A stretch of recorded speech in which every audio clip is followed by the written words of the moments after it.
Hi, everybody. My name is Jill Binder, and you can find me on Twitter at Jill Binder. I'm going to talk to you today about a topic that I've recently become very passionate about. I didn't actually know at first that it was a problem. I was having dinner with my co-organizers for WordCamp Vancouver, which we just had last summer, and we had 40 applications spread out in front of us. And so we were going through them trying to pick 14 of them.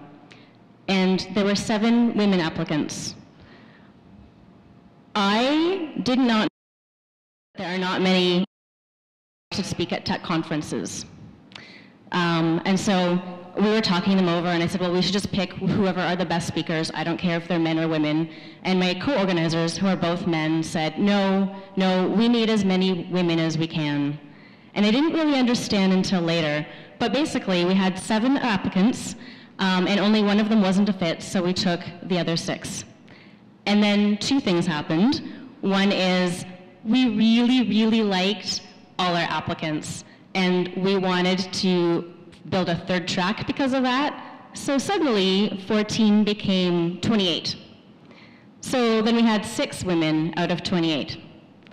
The next thing that happened is 2 of the women dropped out because they had family obligations that they needed to attend to. So suddenly, 4 out of 28 wasn't making us look so good, and people talked to us about it afterwards, and people wrote blog posts about it. Now, the interesting and not so funny thing about it is we actually had a really high number of women applicants in comparison to other tech conferences. So this got me thinking. This is where it started becoming a thing, and where I started realizing, okay, this might be something that we need to actually address. Why is this happening? It's not that the women aren't being accepted, it's that they're not even applying in the first place. So I started researching, and I started talking to other conference organizers, and I started doing a lot of reading.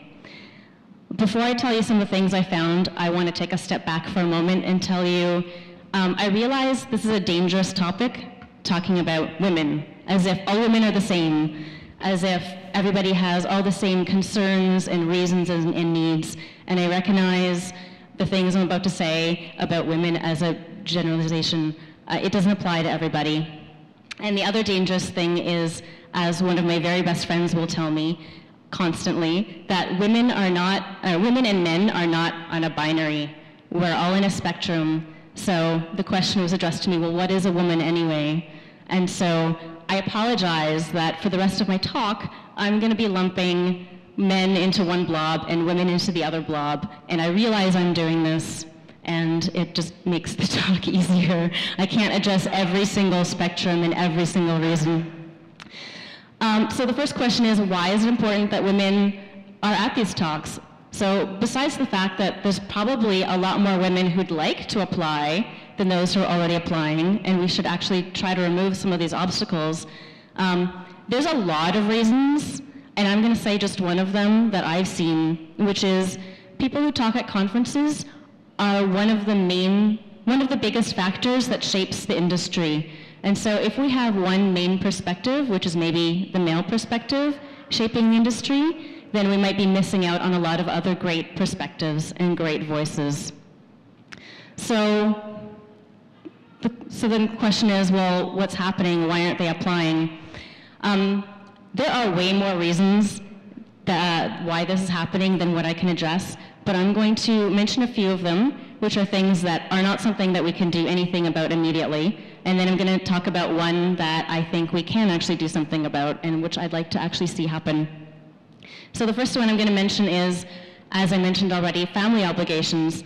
It's just part of our society that there's a lot more women taking care of the families. There's a lot more women single parents, and often women are just expected to be part of big family events that happen, reunions and everything. So often it just doesn't work out with schedules. Women have to be home taking care of the families, and they have to be working. Yes, men do this as well, but it happens more often with women.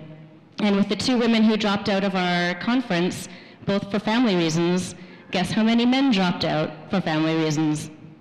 That's right, none. Another one is networking.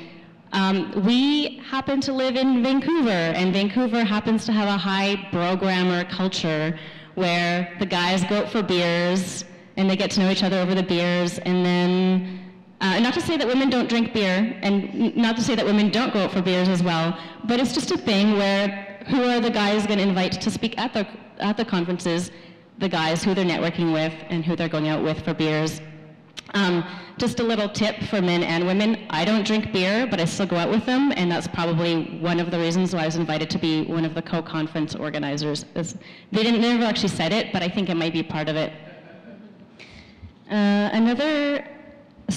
couple of obvious ones. There's fewer women in IT to begin with, so when there's fewer in the field, then you're going to have fewer applying to speak. And on that note, because there's a smaller pool, those who are speaking get tapped out, and because they get asked to speak at all the conferences, and they can only make it to a certain number of them. So those are, and my favorite one, women aren't taken as seriously sometimes. Now, I don't think this is as big problem as it used to be, but I have a couple of personal stories on this.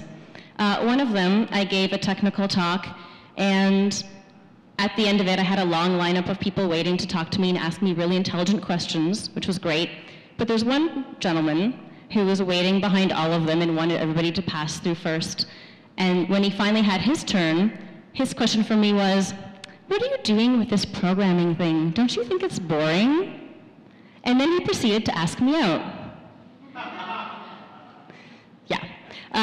My other story that I really like is I was at a networking event where there was a bunch of guys standing around talking some technical things, and I thought it sounded really interesting, so I went up to them and I asked, "Hey, what do you guys do?"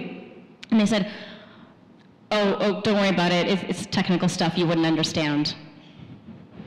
At which point they found out that actually I did the same things as they did, only more advanced, and actually I was organizing the conference that they were all going to.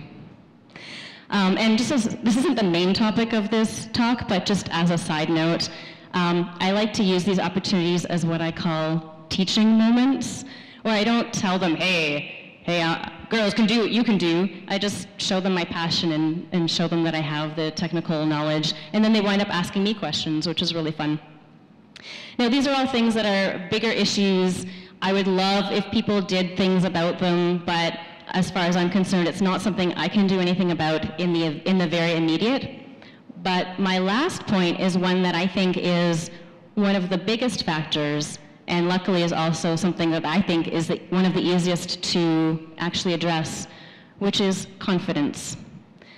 Imposter syndrome. Men and women suffer from imposter syndrome a lot, which is that thing where they go, oh, I hope nobody actually notices that I shouldn't really be here and I don't actually know what I'm doing. I would fake it till I make it. It seems like women are, this is something that affects us a little bit more. And so when people ask, hey, will you speak at my conference? The two most common answers that I've heard from the women who suffer from this last point is, well, what would I talk about? Or, I don't know enough about blah, blah, blah to give a talk on it. And so this is the thing that I would like to see some change happen. And I think that what we need to do is very simple. I think all we need to do is get as many women together as we can in a room from each particular tech group. So my group would be WordPress, and just brainstorm. Just start thinking about, well, what could we talk about? What are the different things that are possible to talk about? What do I know something about?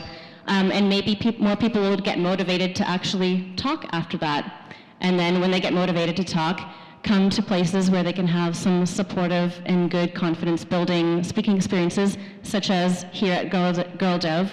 I mentioned to them at a previous meeting that it's great that we're developing more women developers, and I'd love to also see more women speakers, and then they started this talk a few days after that, or this series, so I'm really happy about that. And also getting people to speak at the meetups around town, as well as we're pretty close to other big cities, Victoria, Seattle, Portland. And then when people have the confidence and they feel ready, then they can come apply to my conference and we can fill it with women speakers this next summer. We're having, specifically, it's going to be a WordPress dev, and I know not many people in this room are WordPress people, but I bet some of the things that you're already doing could apply to WordPress sites. So I would love to see people do that. So please stay in touch with me. My Twitter's @JillBinder. I have a Facebook.com/JillWebTeacher. I also have a couple of courses coming up because I love talking about web stuff.